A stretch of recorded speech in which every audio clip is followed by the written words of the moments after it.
상공업이 무슨 뜻이야? 상업이랑 공업? 상업이 무슨 뜻인데? 모르겠어요. 이런 부분들 다 검색해서 찾아봐야 되는 거고, 요런 거 찾아볼 때 배현식이 쌓이는 거. 그리고 지금 호균이 너가 이게 이해가 안 된다고 했잖아. 그게 왜냐면 다 단어 문제야, 단어. 너가 단어를 명확하게 모르고 이 농업 생산력의 증대가 무슨 말인지, 상공업의 발달 전부 다 추상어거든. 이거에 대해서 고민해 본 적이 없다 보니까 이런 문제는 어떻게 뚫어야 되지라는 막연함이 생기는 거야.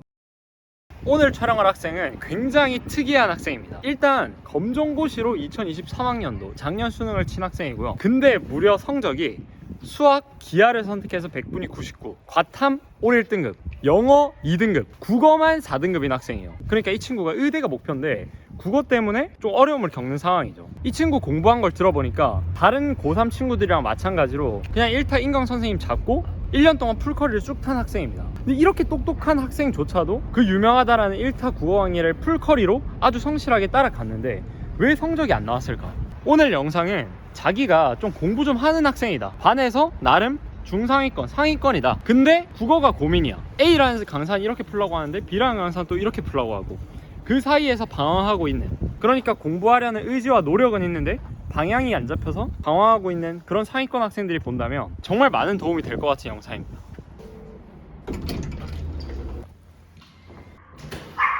안녕하세요, 호빈님. 호빈님 혹시 자기소개 한번 해주실 수 있나요? 네, 안녕하세요. 저는 05년생 저는 20살 05년생 전호균이라고 하고요. 이제 재수생이고 국어를 현역의 나이로 너무 망쳐가지고 아쉬워서 의대를 목표로 재수 도전하려고 합니다. 그럼 혹시 신청 이유는 어떻게 되실까요? 그러니까 국일만을 제가 이제 작년 여름쯤에 읽었는데 되게 저한테는 좋게 느껴졌어요. 되게 내용도 신선하게 와닿았고 이렇게 하면 잘 될 수 있을 것 같다라는 생각도 들었고, 근데 그때가 이제 수능이 얼마 안 남았을 때여서 약간 그 방식을 하다가 다시 제 방식으로 돌아가 버렸어요. 그래가지고 사실 그렇게 해도 제가 뭐 2, 3등급 나오고 사설에서 이런 식으로 돼가지고 수능도 괜찮게 잘 볼 수 있지 않을까 이런 생각을 했는데 4등급으로 약간 말아먹어 버려가지고 그래서 신청을 이렇게 하게 됐습니다. 그러면 우리가 이걸 좀 근본적으로 교정하려면 처음부터 봐야 될 것 같아. 네. 그러니까 현역 때 고3 시작할 때 호균이 너가 6등급으로 그럼 시작을 했던가? 그쵸. 그 전까지는 사실 국어를 열심히 생각도 안 하고 그냥 수학만 봤거든요. 모의고사 볼 때는. 그건 아예 보지도 않고? 보긴 봤는데 어. 집중해서 열심히 본 건 아니었고 수학만 열심히. 국어 6등급에서 이제 공부를 시작해야겠다고 했을 때 어떤 식으로 이제 공부 방향성을 잡았었던 거예요? 그 제가 고2 자퇴하고 나서 그때 그냥 혼자 했던 것 같아요. 그냥 매산비 매산문 보면서. 자퇴하자마자 바로 네. 가서는. 그때도 지금 교재 남아있는데 그냥 줄 치면서 예전에 제 방식도 그냥 그대로 그때 나와있고 그런 식으로 혼자 이제 자습을 했었고 막 이해하는 그런 것도 사실 잘 안 했던 것 같아요. 그래서 그렇게 계속 공부하다가 자퇴한 다음 후년에 그때 강민철 쌤 커리 탔어요. 거기서 라이브반 강의라고 있어요. 대치동 라이브 강의. 알지 그게 이제 강민철 쌤 수업을 제가 거기서 그러니까 인강으로 들었다는 게 대치동 라이브 수업을 거기서 틀어주거든요. 이렇게 큰 화면으로. 그걸로 들었었고. 그러면 그 기숙학원 시스템이 아예 기초인, 그러니까 혹이 너같이 6등급인 애들을 대상으로 하는 수업이 아닐 텐데 혹시 따라가는 데는 어려움 없었어? 그러니까 10분 정도 이제 시간을 정해 주시고 그 안에서 풀고 해설을 듣는 방식으로 진행이 됐었는데 시간 안에 다 못 풀었어요. 그러니까 10분 해줄 테니까 풀어봐 하고 풀면은 이제 문제는 못 풀거나 지문 다 읽어도 뭐 그런 식으로, 아니 지문도 다 못 읽거나. 근데 어쨌든 수업은 흘러가니까 듣고 따라갔고. 그럼 그러면서 뭔가 스스로 이건 좀 아닌데 라는 생각 안 들었어? 그냥 계속 타협했던 것 같아요. 그냥 네, 독서는 뭐 그냥 하다 보면 되겠지. 그냥 양 많이 이렇게 가져가고 꾸준히 계속 하긴 했거든요. 제가 꾸준히 했는데도 잘 안 되니까 벽을 느낀 거지. 안 했으면은 뭐 그런 것도 없었겠죠. 그러니까 스스로 열심히 해봤는데 그냥 하다 보면 되겠지 이런 마인드로 갔었던 것 같아요. 그러니까 다른 과목을 봐도 혹이 너가 공부를 안 하는 애가 아닌 게 다른 과목 열심히 올린 게 말이 안 되잖아. 지금 얘기 들었을 때 내가 가장 문제점이라고 느끼는 거는 국어 실력이 6등급이었는데 1타 강사 수업을 그냥 무지성으로 따라가면서 좀 많은 게 꼬인 것 같아, 초반에. 왜냐면 아까도 그 혹이 너가 스스로 말했듯이 10분 생각하고 문제 풀어봐라, 10분 너네가 먼저 풀어보고 그 다음에 내가 설명한다, 이렇게 가는데 사실 10분 만에 6등급짜리가 기출을 제대로 이해한다는 게 쉽지가 않거든. 그러면 그 뒤에 강의를 들을 때도 그냥 무지성으로 그냥 그렇구나 이렇게 듣게 되는데, 사실 그러니까 이게 괴리가 커. 내가 스스로 설명해 보려고 하면 생각보다 지문에서 모르는 문장이 엄청나게 많고 내가 이해 못한 부분이 엄청나게 많거든. 근데 그거를 내가 생각해보고 답을 듣는 거랑 생각도 안 해본 상태로 그냥 그 사람이 설명해 주는 거 들으면서 그래 저 말이지 하는 거랑은 완전히 다른데, 현역 애들이 착각하는 게 뭐냐면 설명을 듣고 내가 그 설명을 이해를 하니까 내가 똑똑하다고 착각하는 거야. 근데 그게 가장 큰 문제야. 왜냐면 강사들 말빨이 좋잖아. 그러니까 이해시키는 건 쉽단 말이야, 얘한테. 근데 얘 스스로 그 이해를 할 수 있게 만드느냐는 건 또 다른 문제거든. 근데 그 연습을 아예 안 했다 보니까 결국에 호균이 너 스스로의 독해력은 안 올라가는 상태? 그리고 그냥 납득만 하고 아 그래 저런 뜻이구나 저런 뜻이구나 하고. 근데 그게 시험 치면 다 뽀록이 나는 거지. 스스로 너가 생각한 공부를 안 했으니까. 그래서 그게 문제였던 것 같고, 그 다음에 또 여기 적어준 거 보니까 간쓸게 매일 풀었다며. 네. 그러니까 간쓸게 매일 풀었다는 것 자체가 일단 양으로 때려 박았다는 거고, 양으로 때려 박는 게 가장 큰 문제가 뭐냐면 다시 안 보니까 글 자체를 깊이 있게 이해를 못해. 한 번 풀고 말하던 한 번 풀고 버리고 한 번 풀고 버리고 딱 그 정도란 말이야. 그러니까 약간 수학으로 치면 답을 못 맞췄어. 한 번 쓱 풀어보고 답이 이거였네? 틀렸네? 하고 넘긴 거야 그냥. 그렇게 그냥 계속 많은 문제를 푸는 거지. 근데 그런 게 사실 도움이 안 되잖아. 네. 결국에 틀린 문제가 있으면 다시 내가 혼자 생각을 해보고 식을 도출해내는 그 순간에 힘이 길러지는 건데, 문제 푸는 힘이. 그래서 망했던 것 같고, 결국에 압박감이었나? 그러니까 왜냐면 이걸 풀면서 난 스스로 좀 불안감이 좀 많이 느껴졌을 것 같기도 한데, 다른 과목은 나와주는데 국어가 양은 때려 박는데 9월까지도 성적이 안 나왔으면. 네, 그래서 방법도 사실 이거 찾아본 것도 방법을 바꿔보자라는 생각에서 이런 책을 산 거기도 한데 아까 말씀드렸다시피 두려움이 있었죠. 계속 그럼 후반기. 주변에 쌤들은 뭐 조언은 안 해줬었어?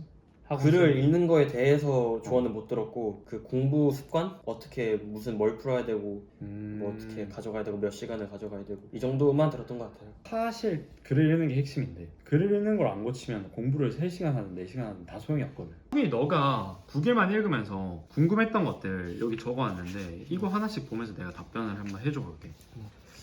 독서 질문부터 먼저 보면, 첫 번째 보면 이미지화를 어떤 문장에서 해줘야 되는지가 약간 애매하다라고 했는데, 네. 여기 적혀있는 대로 그 자연스럽게 이미지가 떠오르는 문장도 있는데, 이미지를 어떤 문장에서 내가 그리라고 하고 어떤 문장에서는 그리지 않는 경우가 있을 거야. 네. 부일만에서. 그래서 그 기준이 약간 애매하다는 거지. 네. 제가 독서 질문 혼자 공부할 때도 보면은 제가 뭐 여러 번 읽는 질문도 있을 거 아니에요. 여기서는 제가 이미지를, 양천재도 그래요. 이미지를 떠올렸던 문장인데 다시 봤더니 그냥 쓱 넘어가기도 하고. 아, 이래서 이미지화가 정확히 어떨 때 해야 되는 거지? 이게 자꾸 헷갈리더라고요. 오케이. 답을 말해주면, 이미지화는 모든 문장에서 하면 좋아. 모든 문장에서 그리고 해야 돼. 무슨 말이냐면 이미지화라는 게 뭔 거 같아? 이게 스킬인 거 같아? 머릿속에 잘 남기기 위한 수단? 예를 들어서, 그러니까 진짜 쉽게 설명해 볼게. 호균이 너가 어떤 소설을 읽는다고 치자. 근데 소설을 읽을 때 당연히 머릿속에 그 소설 속 인물의 이미지하고 소설 속에서 일어나는 사건들을 그려가면서 읽는 게 훨씬 더 이해가 잘 되겠지. 네. 비문학도 마찬가지야. 어떤 사람이 정보를 전달하려고 해. 그 정보와 관련된 이미지를 떠올려 주면서 읽으면 당연히 좋겠죠. 근데 모든 문장은 사실 이미지를 담고 있어.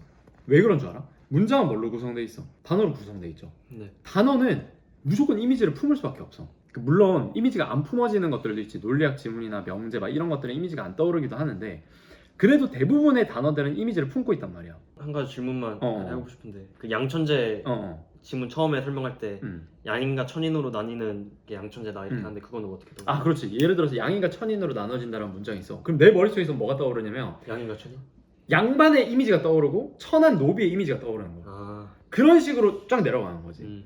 왜냐면 양인이란 단어 자체에 양인의 이미지가 들어가 있잖아. 천인이란 단어 자체에 노비의 이미지가 들어가 있고, 흰띠 막 머리에 두르고 뭔가 지저분하고 옷이 찢어져 있고, 그런 이미지를 떠올려 주면서 읽으면 양인과 천인이 머릿속에 잡혀있기 때문에 쫙 흡수가 된다고. 더 몰입이 되고. 근데 그냥 양인과 천인은 이렇게 읽어버리면 당연히 이해가 덜 되는 거지. 그래서 이미지화는 스킬이 아니야. 그러니까 당연히 글이라는 걸 이해하기 위해서는 머릿속에서 일어나야 되는 활동인 거야. 근데 애들이 빨리 읽어야 된다라는 생각하에 그걸 안 하니까 깊이 이해하라고 말을 하는 거고, 그러니까 이해하라는 말을 다른 말로 그냥 이미지화를 하라고 하는 거야. 그리고 이미지를 떠올리는 게 깊은 이해의 과정 중 하나인 거고, 당연히 재구성화라는 것도 똑같은 맥락이야. 이해를 해보라는 거지. 그러니까 내가 이해를 했어. 찐으로 이해를 한 문장은 재구성이 쉬워. 더 쉬운 말로 표현이 가능하다고. 내가 예를 들어서 수학 문제 같은 것도 내가 완벽하게 식을 이해하고 왜 이 공식을 써야 되는지 이해를 했어. 그럼 해설이 되지. 내 입으로 말이 나오잖아. 근데 그게 안 된 문제 같은 경우는 버벅이고 해설이 잘 안 된단 말이야. 그래서 국어에서도 마찬가지로 너가 100% 이해한 문장은 쉽게 말이 나와. 그리고 다른 단어로 바뀌어지기도 하고. 그러니까 예를 들어 양천재로 나뉘었다라고 했을 때 약간 지금 시대로 비유해보자면 뭐 1등급과 9등급으로 나뉘었다. 수능 1등급과 9등급으로 나뉘었다 하면서 내가 다른 말로 지금 비유를 했잖아. 이게 이 원리를 이해했으니까 비유가 되는 거라고. 그럼 그거를 읽을 때 동시에 떠올려 주면 좋은 거야? 아니면은 나중에 확인할 때 재구성이 되는구나 해서 이해했다는 걸 판단하는 용도로? 예를 들어 이런 거죠. 양천재로 나뉘었다라고 했어. 그러면 양천재로 나뉘었다라는 거는 그냥 이미지화만 해줘도 솔직히 난 납득이 돼. 사람마다 다를 수 있어. 근데 내가 했을 때 명확하게 이해가 돼요. 그래 뭐 양인과 천인으로 이렇게 양반 천인으로 나눴다는 거네. 근데 이건 사실 재구성할 필요가 없지. 그래서 수능 1등급이랑 9등급처럼 나뉘었다는 거구나. 이건 시간 낭비인 거지. 그러니까 내가 이해되는 정도까지만 이미지화와 재구성을 해주면 되는 거고, 사람마다 재구성하는 문장이랑 이미지화 해야 되는 문장은 다를 수 있어. 근데 내가 책을 쓸 때는 보편적인 3, 4등급 대 학생들 기준으로 말을 해놓은 거지. 그래서 요 정도 문장은 너네한테 어려우니까 이 부분에서는 재구성을 한번 했었어야 됐다. 그리고 누가 봐도 어려운 문장 같은 것들 있잖아. 그런 것들은 시간을 써야 돼. 시간을 쓰면서 이미지도 자세하게 그려보고 재구성도 한번 해보는 거야. 그러면서 깊은 이해를 해놓고 넘어가는 거지. 그러니까 모든 문장은 깊은 이해가 도달 목적이야. 근데 쉬운 문장 같은 경우에는 이미지화만 하고 넘어가는 경우도 있는 거고, 어려운 문장에서는 멈추고 부연 설명도 붙이고 재구성도 해보는 거고. 근데 그건 사람마다 달라. 내가 써놓은 건 보편적으로, 그러니까 내가 이 책에서 네. 이미지화 해야 돼, 재구성 해야 돼 라고 하는 문장들은 무조건 해야 되는 문장들이야. 너네 수준에서. 근데 안 했으면 문제가 있는 거고. 근데 만약에 내가 이미지화 하라는 말을 안 하고 넘어가. 근데 너는 이미지화 했어. 그럼 상관없어. 그거는 혹연히 너한테 어려운 문장일 수 있었던 거니까. 그 다음에 2번 보면 수용해야 할 정보와 이해하는 정보의 구분이라고 되어 있는데, 네. 약간 예를 들어서 설명하자면 어떤 느낌인 거야? 양천재 지문. 양천의 지문 보면서 여기 보면은 양인은 과거에 응시할 수 있었지만 납세와 군역 등의 의무를 져야 했다. 이게 뭔가 이런 의무를 듣는 게 맞나 싶기는 한데 왜 과거에 응시할 수 있지? 뭐 이런 생각도 해줘야 되는지, 뭐 부연 설명을 여기서 넣어줘야 되는지, 이건 그냥 받아들이면 되는 정보일 수도 있고 배경 지식에 있는 정보일 수도 있는데 그런 게 아니라면은 어떤 식으로 이걸 무조건 의무는 품어와야 돼. 지금 너 수준에서는 받아들이면 안 돼. 왜냐면 내가 여기서 너 받아들여도 된다라고 해버리잖아. 생각 안 해. 생각 안 하기 시작해.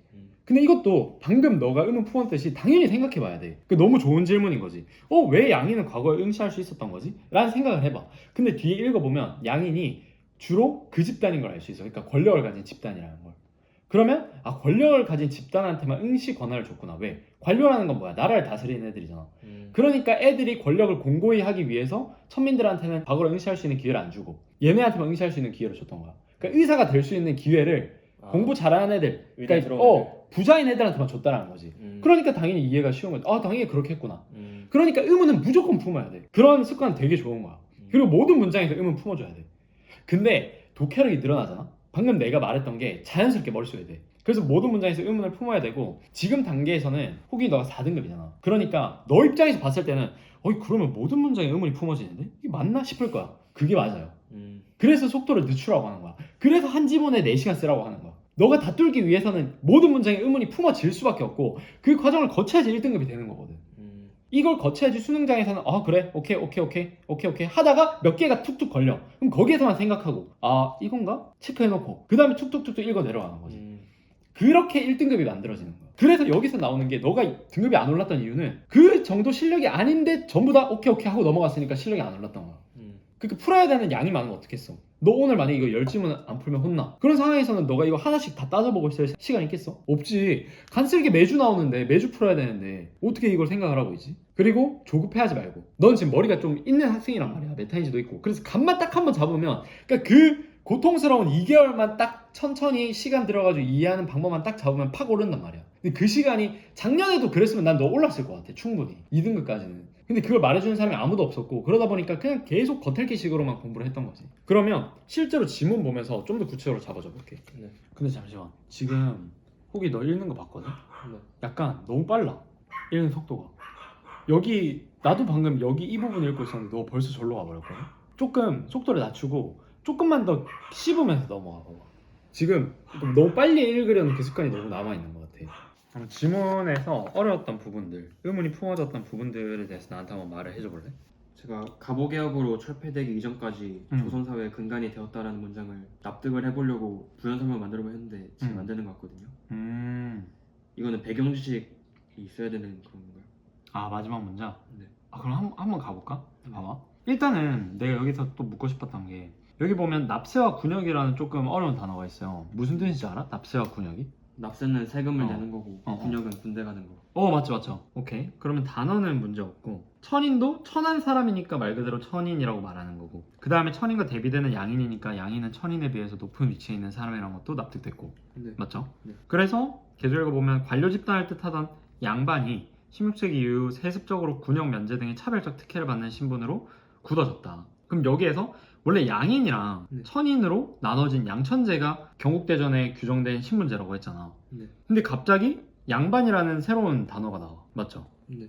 그럼 여기에서 양반이 양인인가 보구나. 양인에 속한 애인가 보구나 정도로는 맥락상 이해가 가능하지. 네. 왜냐면 양인은 과거에 응시할 수 있었고 대신에 납세와 군역 등의 의무를 져야 됐다 애들이니까. 천인은 개인이나 국가에 소속되어 천역을 담당했다라고 하는 애들이니까 그렇게 이해할 수 있어. 그리고 또 하나 여기서 내가 물어볼게. 천인은 개인이나 국가에 소속되어 있다고 했는데 이게 무슨 말이야? 개인이나 국가에 소속되어 있다는 게. 개인이나 국가의 명령에 따라서 살아야 되는 그렇지. 개인에게 소속되어 있다는 건 그럼 무슨 말일까? 주인을 두고 있다는 거 아니에요? 그렇지. 노비니까 위에 주인이 있는 애들인 거죠. 그래서 그 관료 집단. 관료가 뭐야? 관료. 지금으로 따지면 정치인? 그래. 정치인 같은 애들. 관리들. 나라를 관리하는 사람들. 이 관료인 거고. 그래서 그런 관료 집단을 뜻하던 양반이 16세기 이후에 세습적으로 차별적 특혜를 받았어. 군대 안 가는. 그래서 양인은 사회적으로 양반, 중인, 상민으로 분화됐대.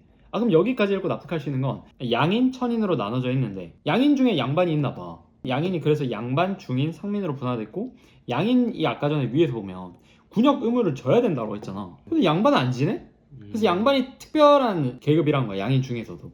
그러면 누가 지겠어? 중인, 상민만 지는 상황인 거지. 중인, 상민만 지금 군대 가고 양반은 안 가는 거야. 그래서 요런 상황이었는데 요게 갑오개혁으로 철폐되기 이전까지 조선사회의 근간이 되었대. 그러면 내 머릿속에서 어떤 생각이 드냐면 갑오개혁이 뭔지 몰라도 돼. 그거 알아고 내는 문제 아니야. 역사시간 아니니까. 갑오개혁이 일단 어떤 사건이라는 건 알겠지.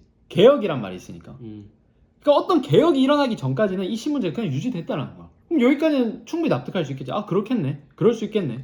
개혁이 일어났으니까 개혁이 철폐됐구나. 그렇지. 개혁이 일어났으니까 철폐됐구나. 근데 이 단어 자체가 중요한 게 아니야. 예를 들어 갑오개혁이 아니라 그냥 수능이라고 해보자. 사회적 신분제는 수능으로 철폐되기 이전까지 조선사회의 근간이 되었다. 이래도 이해하는데 아무 문제 없어. 그냥 수능이라는 뭔가 사건이 있었고 그 사건에 대해서 설명해주면 납득하되. 아무튼 일단 그걸로 철폐되기 전까지는 이 계급사회 양인, 천인, 그 다음에 양인에는 양반, 중인, 상민 요 세 가지가 있었다는 게 유지가 됐대.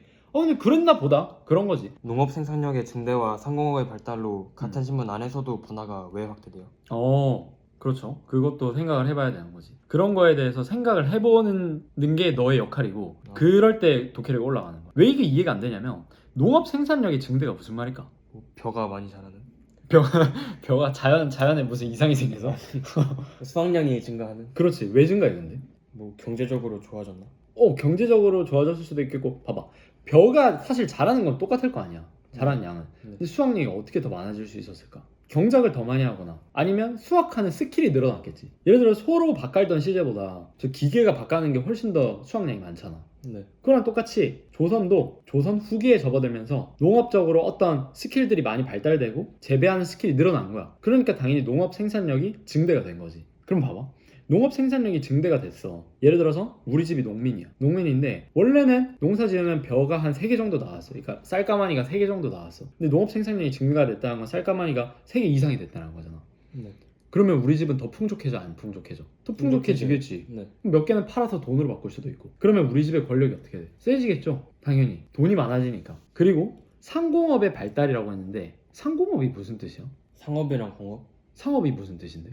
모르겠어요. 요런 부분들 다 검색해서 찾아봐야 되는 거고 요런 거 찾아볼 때 배경식이 쌓이는 거. 그리고 지금 호균이 너가 이게 이해가 안 된다라고 했잖아. 그게 왜냐면 다 단어 문제야. 단어. 너가 단어를 명확하게 모르고 이 농업 생산력의 증대가 무슨 말인지 상공업의 발달 전부 다 추상어거든. 이거에 대해서 고민해 본 적이 없다 보니까 이런 문제는 어떻게 뚫어야 되지라는 막연함이 생기는 거야. 상업이라는 건 물건을 사고 팔면서 이익을 취하는 모든 업종을 말해요. 오케이? 네. 내가 국일만 파는 것도 상업인 거지. 너한테 돈을 받고 국일만 판매한 거니까. 네. 공업은 원료에서 채취해가지고 돈을 버는 걸 공업이라고 해요. 예를 들어서 철을 막 만들어가지고 철 양동이를 만들어. 가마솥을 만들어. 그걸 공업이라고 하는 거야. 그래서 공업을 통해서 그 만들어진 걸 가지고 또 상업이 일어나는 거지. 그래서 상공업이라고 하는 거야. 오케이? 네. 이런 것들이 진짜 사소해 보이는데 만약에 상공업 가지고 문장이 세게 나와버리면 이해가 안 되는 거지. 이렇게 안 들어있는 경우에 머릿속에. 네. 그럼 봐봐. 상공업의 발달은 결국 사업과 공업에 종사하고 있는 사람들이 돈을 많이 번다는 거잖아. 네. 현대 중공업 다니는 사람들이 돈을 많이 번다는 거고 내가 국일만 더 많이 팔게 된다는 거지. 그러면 그 사람들의 권력이 어떻게 돼? 세져요. 세지겠지.